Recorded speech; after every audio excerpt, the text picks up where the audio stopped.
Welcome to my YouTube channel SP math classes में। तो आज यहाँ पे हम बात करने वाले हैं, एक काफी ज्यादा इम्पोर्टेंट टॉपिक है जो है कि भारतीय संविधान की अनुसूचियां। ठीक है, भारतीय संविधान में जो है कि अनुसूची के बारे में हम यहाँ पे बात करेंगे। अगर हम बात करें कि भारतीय संविधान में जो अनुसूची है, तो भारत के संविधान में जब संविधान बना था तो उस समय जो है कि 8 अनुसूचियां थी जो है कि संविधान के अंदर जब संविधान का निर्माण किया गया था। उसके बाद जो है कि अगर पूछा जाए जब संविधान बना था तो कितनी अनुसूचियां थी, 8 अनुसूचियां जो है कि संविधान बनते समय था। लेकिन जैसे जैसे समय बीतता गया और परिवर्तन होता गया, वैसे जो है कि यहाँ पे वर्तमान समय में अगर हम बात करें तो वर्तमान में जो है कि 12 अनुसूची जो है कि संविधान के अंतर्गत आती है। ठीक है, जब संविधान बना था तो उसमें 8 अनुसूची थी, लेकिन समय बीतते बीतते उसमें जैसे जैसे हमें आवश्यकता पड़ी जो है कि उसमें अनुसूचियों को जोड़ा गया और वर्तमान समय में जो है कि 12 अनुसूचियां जो है कि पूरी हो गई हैं। तो यहाँ से हम प्रत्येक अनुसूची के बारे में बात करेंगे और किस अनुसूची में किस बात को कहा गया उसके बारे में एनालिसिस करेंगे। तो यहाँ पे जो हमारी आती है पहली अनुसूची आती है। पहली अनुसूची में कहा गया है कि राज्य और संघ शासित क्षेत्र का उल्लेख किया गया है। जो हमारा संविधान का अनुसूची 1 है, संविधान की अनुसूची 1 है, उसमें राज्य और संघ शासित प्रदेश के बारे में वहां पे उल्लेख किया गया, अर्थात जो राज्य होंगे और केंद्र शासित प्रदेश होंगे उसके बारे में जो है कि उल्लेख संविधान की अनुसूची नंबर 1 में किया गया है। तो यहीं पे देखेंगे। उसके बाद अनुसूची नंबर 2 जो आता है, 2 में जो है कि वेतन और भत्ता के संबंध में बात किया गया है, अर्थात जो राज्य और संघ को चलाने वाले लोग होंगे, अर्थात सांसद, विधायक, प्रधानमंत्री, राष्ट्रपति, विधान परिषद सदस्य, निर्वाचन आयोग, इन सबके वेतन और भत्ते के बारे में जो है कि अनुसूची 2 में किया गया है। और उसके बाद देखेंगे अनुसूची नंबर 3 जो आता है, जब हमारे पास पहले अनुसूची में क्या था, राज्य और संघ शासित, और दूसरे में जो है वेतन और भत्ते की बात की गई, तीसरे में जो है कि शपथ अर्थात तीसरी अनुसूची में 3 शब्द का जो है कि 3 अक्षरों से मिलकर के बना हुआ शब्द है। हम इस प्रकार से इसको याद कर लेंगे, शपथ है।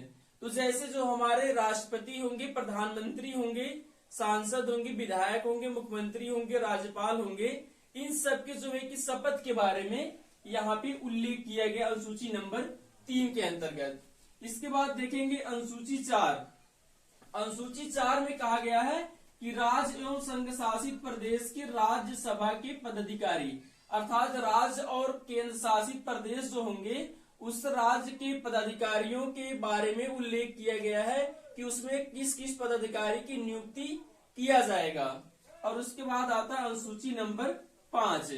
5वीं अनुसूची में कहा गया है कि अनुसूचित क्षेत्र एवं जनजाति प्रशासन और नियंत्रण, जो अनुसूचित क्षेत्र है, अनुसूचित क्षेत्र एवं जनजाति क्षेत्र है, उन सभी जनजातियों के प्रशासन और वहां पे किस तरह से कैसे जो है कि नियंत्रण किया जाएगा, इसके बारे में अनुसूची 5 में बात किया गया है। इसके बाद देखेंगे अनुसूची नंबर 6। अनुसूची 6 में जो है कि आसाम, मेघालय, त्रिपुरा, मिजोरम के प्रशासन के बारे में यहाँ पे बात किया गया है। और उसके बाद आता है अनुसूची नंबर 7।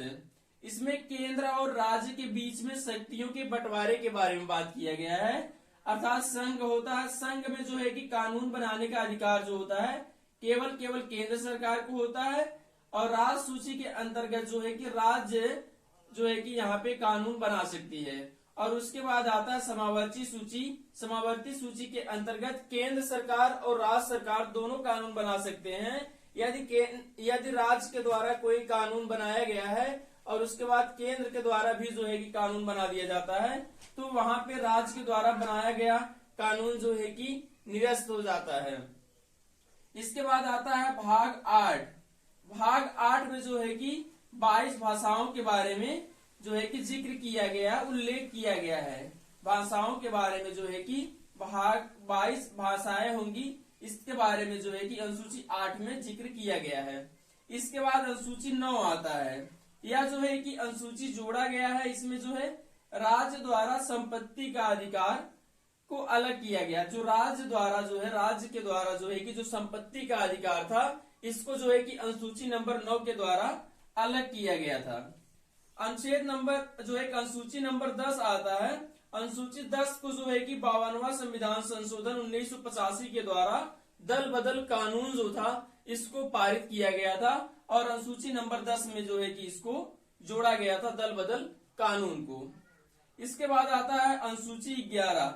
अनुसूची 11 में जो है कि पंचायती राज के बारे में जो है यहाँ पर उल्लेख किया गया। जो पंचायती राज होंगे, सबसे पहले अगर हम पंचायती राज की बात करें कि किस स्टेट में लागू किया गया था, तो राजस्थान के नागौर जिले के अंतर्गत पहली बार पंचायती राज व्यवस्था को वहां पे बलवंत राय मेहता समिति के द्वारा जो है कि 1958 में वहां पे लागू किया गया था।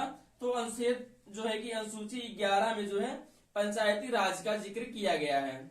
इसके बाद आता है अनुसूची नंबर 12। इसमें जो है कि अस्थायी प्रशासन, नगर निगम निकाय के बारे में जो है कि बात किया गया है।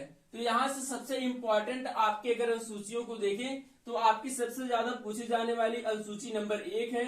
यहाँ से पूछा जाता है कि अनुसूची 1 में किस संघ और राज्य और संघ शासित प्रदेश का उल्लेख किस अनुसूची में किया गया है, तो एक पहली अनुसूची में इसका बात किया गया है। उसके बाद सेकेंड में आता है वेतन और भत्ता, थर्ड में आता है शपथ, और चौथे में आता है राज्य और केंद्र शासित प्रदेश के राष्ट्रवर्ग पदाधिकारियों। और उसके बाद सबसे ज्यादा पूछा जाता है 8वीं अनुसूची। 8वीं अनुसूची में भाषा का जो है कि यहाँ पे भाषा के बारे में उल्लेख किया गया है। और उसके बाद सबसे ज्यादा जो पूछा जाता है अनुसूची 10। अनुसूची 10 में जो है कि दल बदल कानून के बारे में पूछा जाता है। उसके बाद 11वां में पंचायती राज व्यवस्था, और उसके बाद अनुसूची 12 में है अस्थायी स्वशासन। ये सब इंपॉर्टेंट है आप लोगों के